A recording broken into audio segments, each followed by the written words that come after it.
सुनिए सैया पर छिपैया, सुनिए सैया पर छिपैया, बाबा दर्शन मनमा बेहाल छै।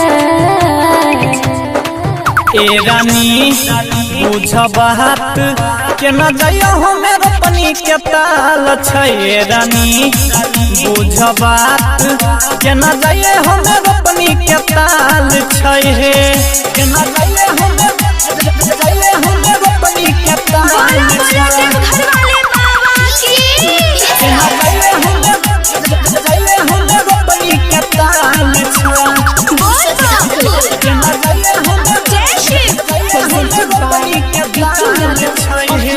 घर से तू दर्शन के ले करन देसी जीत है, काम के अभी टेंशन छै ज्यादा, रखन हमसे उम्मीद है, रखन हमसे उम्मीद है।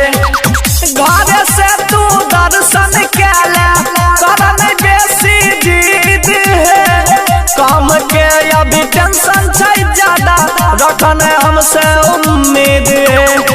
यह बहाना कैलो रे पोरका, यह बहाना कैलो रे पोरका, अब की मन बन जाए के साल छै।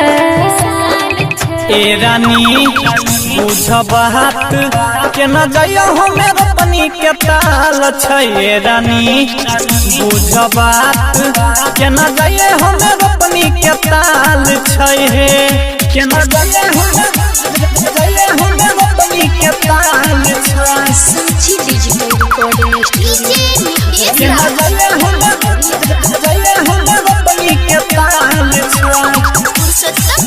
के न जाइए हमें रोपनी के ताल छै।